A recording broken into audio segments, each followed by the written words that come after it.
नमस्कार, good morning. आज हम स्पेशल थ्योरी ऑफ रिलेटिविटी का टाइम डायलेशन कॉन्सेप्ट स्टडी करेंगे। इससे पहले हमने length contraction, Lorentz transformation, inverse Lorentz transformation पढ़ले फिजिक्स चैनल पर अपलोड किए हुए हैं। तो आज हम बहुत इंपॉर्टेंट कॉन्सेप्ट को स्टडी कर रहे हैं, that is the time dilation. जैसे नाम से ही डिफाइन हो रहा है, time dilation.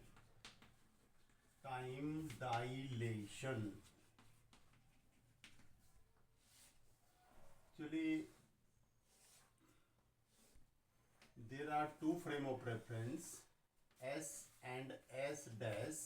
S dash is moving with velocity v along positive x direction with respect to s, and s is the stationary frame of reference. S is the stationary or s dash is a moving frame of reference. Time dilation, क्या meaning है time dilation का? Dilation means extension of time. It means extension of time. Actually ये बहुत important concept है और standard 12 से PG तक इसकी एप्लीकेशंस है। और कॉम्पिटिटिव एग्जाम में जैसे आप जेई का, JEE Mains, GATE, graduate aptitude test engineering, NET, ये टेस्ट जब इनमें अपियर होते हैं आप कॉम्पिटिटिव एग्जाम में, तो इससे बेसिक क्वेश्चन अराइज होते हैं टाइम डायलेशन से। तो it is the most important concept, extension of time. अब क्वेश्चन ये है कि how to extend the time. समय कैसे बढ़ता है, समय कैसे एक्सटेंड हो सकता है?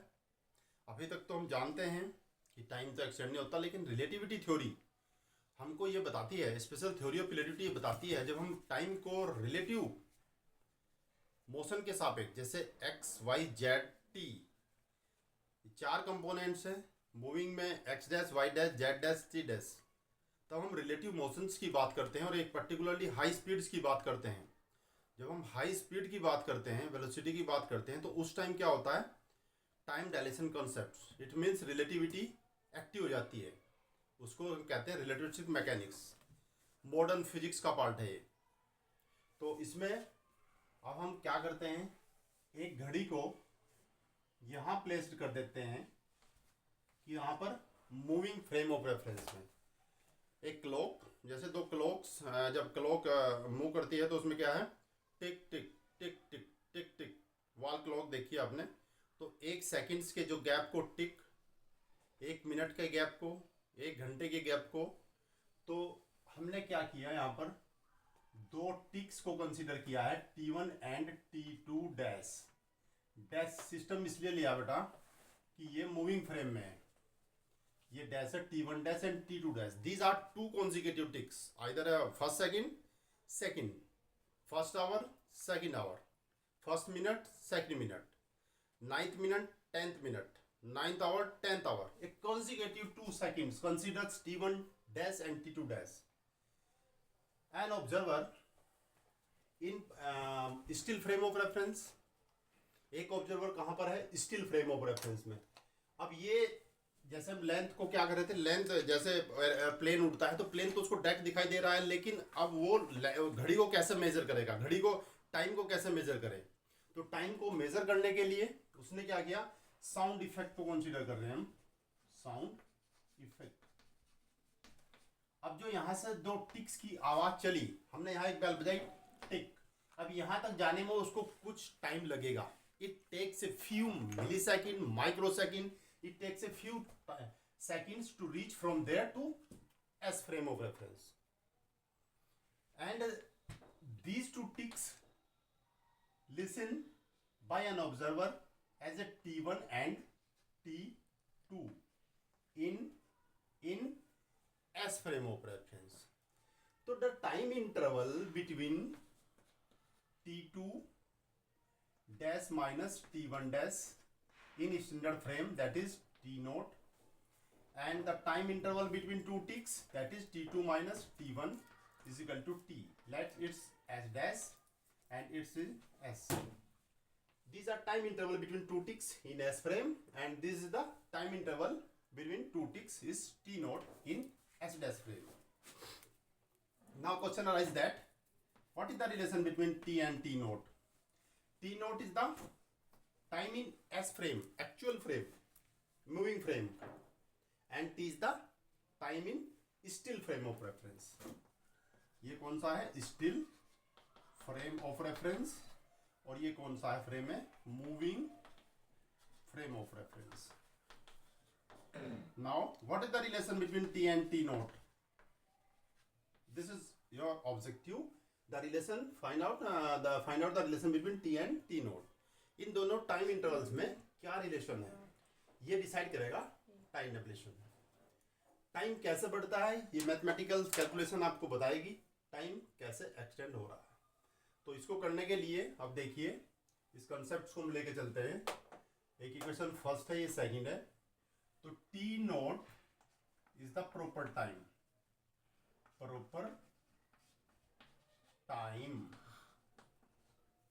और ये कितना है?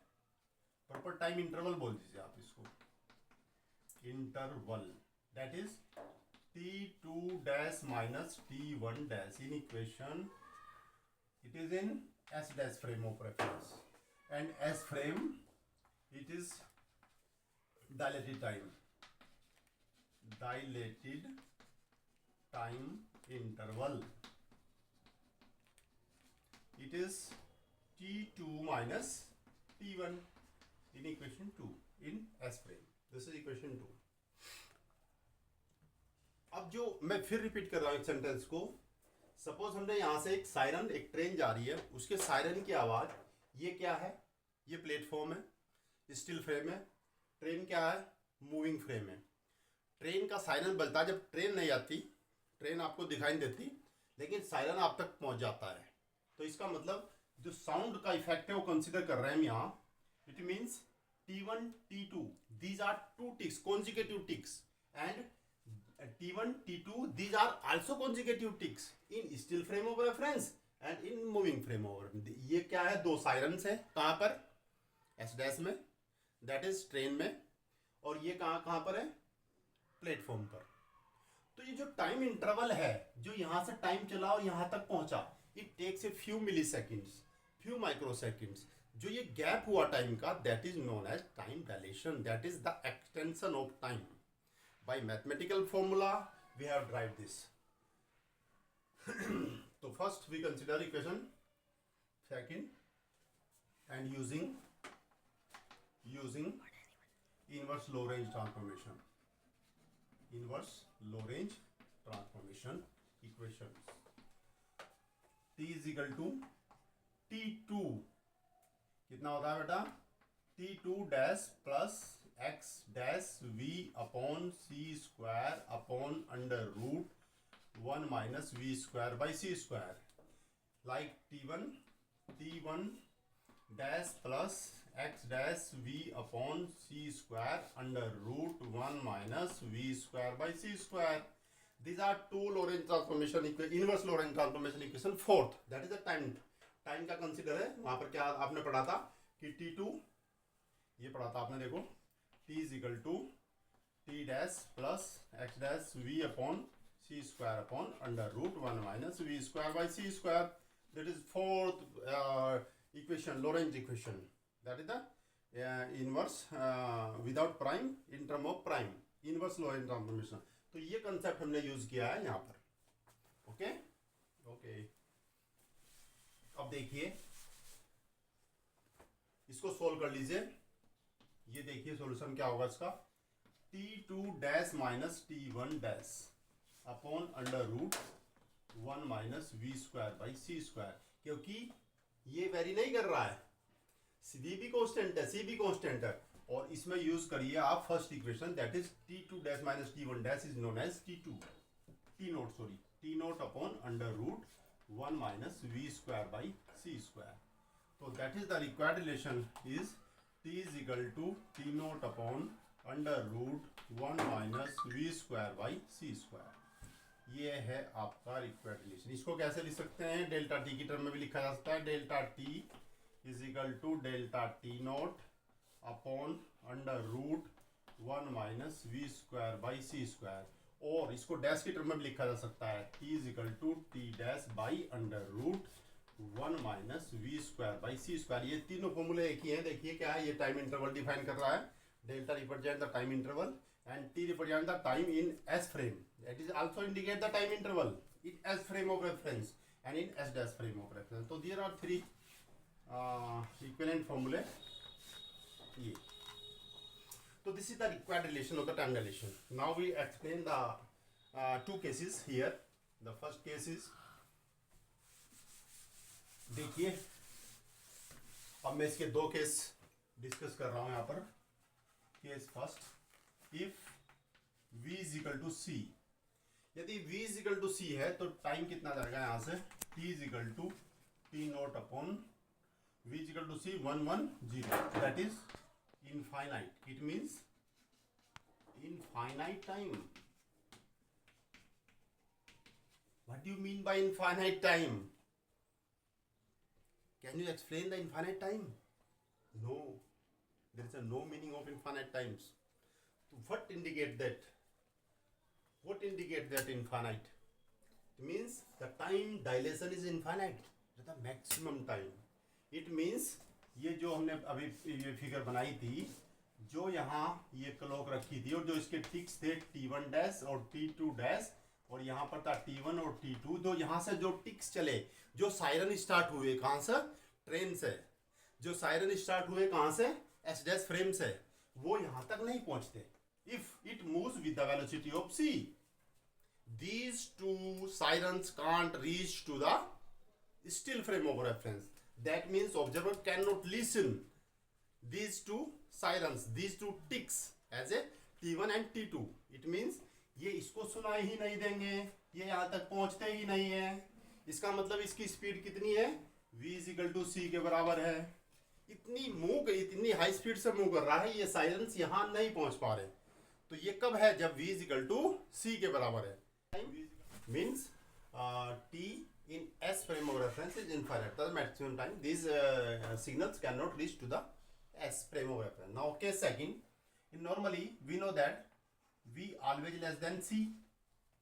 That means T naught upon under root 1 minus V square by C square. So V by always lesser than 1. If V is less than C, ये lesser than 1, or V square by C square is very very less than 1. तो under root 1 minus v square by c square is less than 1। That means t, अगर ये factor 1 से छोटा है तो T बड़ा हो जाएगा टी नोट से। इट मीन्स टी क्या है, एस में फ्रेम में टाइम है, टी नोट क्या है, एस डैश फ्रेम में टाइम है।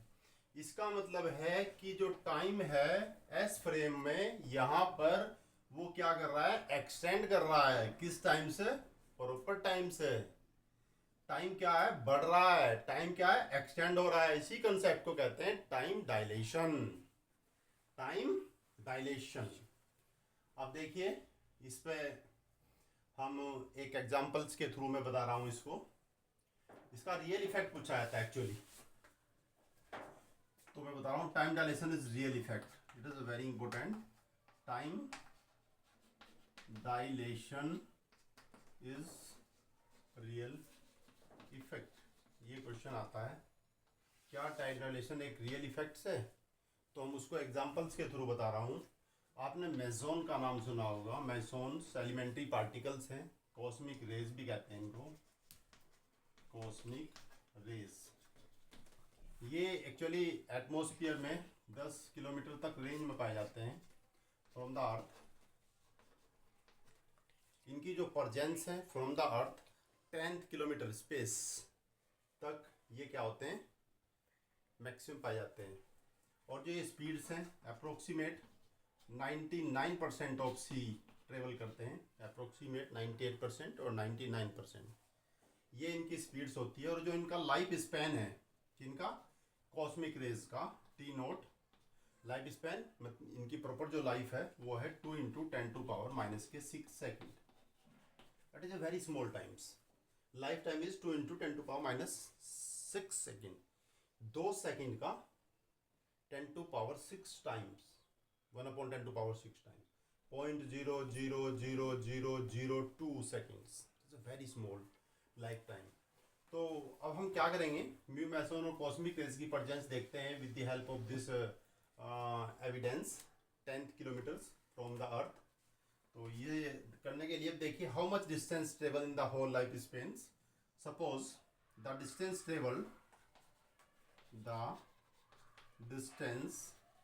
traveled by the mu meson in their whole period, that means suppose t v into t, v is 0.99, that is 99% of the c, into c, that is 3 into 10 to power 8, and their time is 2 into 10 to power minus के 6, and unit is metre पर second, that is metre. और ये calculation कितनी आ जाएगी, 10 to power minus के 6, 10 to power 8, तो 10 to power 2 ये बचते हैं, लगभग अप्रोक्सीमेट 1 ये है, 3 into 2 that is 6, और हो जाएगा approximate it will be 600 metre, 600 metre distance. That means the mu mesons travel 600 metre distance in the whole life, but they found up to 10 kilometre. It is very interesting. ये कहाँ तक पाए जाते हैं, 10 kilometre की रेंज में पाए जाते हैं। कहाँ से, अर्थ से 10 किलोमीटर की रेंज तक ये पाए जाते हैं। कौन, mu mesons, that is cosmic rays. अब लेकिन जो ये कैलकुलेशन बता रही है without time dilation concept, without time dilation, that is normally they are travel only 600 metre, not less than 1 kilometre, but they found in the up to the 10th kilometre. अब question ये है, जब ये 1 ही kilometre की distance चल सकते हैं, less than 1 kilometre, that is 600 metre, तो ये 10 किलोमीटर तक कैसे पहुंचे। अब क्वेश्चन ये है, लेकिन वहां कैसे पहुंचे, कहां तक, कैसे इन्होंने ट्रेवल डिस्टेंस की। अब आता है वो कंसेप्ट जो हमने पढ़ाया आपको, that is the time dilation. अब हम यूज करेंगे एक कंसेप्ट को, जो हमारा कंसेप्ट चल रहा है टाइम डायलेशन। तो यूजिंग टाइम डायलेशन, अब हम टाइम डायलेशन कंसेप्ट का यूज करेंगे और बताएंगे कि ये कैसे पहुंचे। T is equal to T naught upon under root 1 minus v square upon c square, and t naught is 2 into 10 to power minus 6 second life span of the mu mesons upon under root 1 minus v कितना है 99%, that is 0.99, और c that is 0.99 c हो जाएगा, तो 0.99 c upon c का whole square, और it means ये कितना आ जाएगा भाई, c से c कट जाएगा 0.9, that is 2 into 10 to power minus के 6 अपॉन अंडर रूट, और हमने इसका स्क्वायर किया 0.99 का, तो ये 1.99 स्क्वायर, और इसको सोल्व किया, तो इसको जब हम सोल्व करेंगे तो t is equal to 2 into 10 to power minus 6 upon, जब हमने इसको सोल्व किया अंडर रूट को, तो ये आया 0.1411। इसकी वैल्यू निकालने के बाद तो ये पूरा डिवाइड हो गए, और ये आ गया आपका 14.17 इंटू 10 टू पावर माइनस के 6 second. After solving the time is 14.17 10 to power, ये देखना है कैलकुलेशन करके थोड़ा बहुत इसमें हो सकता है 1-2 पॉइंट का चेंज हो, ये मैंने थोड़ा रफली कर दिया, 10 टू पावर माइनस के 6 सेकेंड।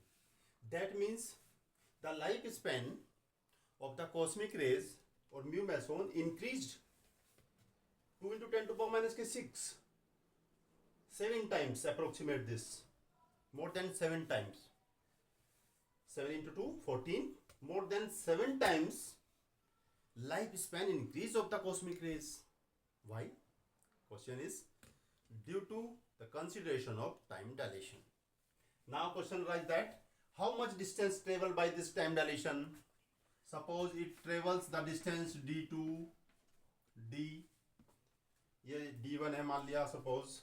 अब ये कितनी डिस्टेंस ट्रेवल कर रहा है, d2, वो कितना जाएगा v इंटू टी, v कितना है पता है आपको 0.99 c, that is 3 into 10 to power 8, और टाइम कितना है इस बार 14.17 इंटू 10 टू पावर 6 सेकेंड, और इसको हमने सोल्व किया, ये आया लगभग हमारा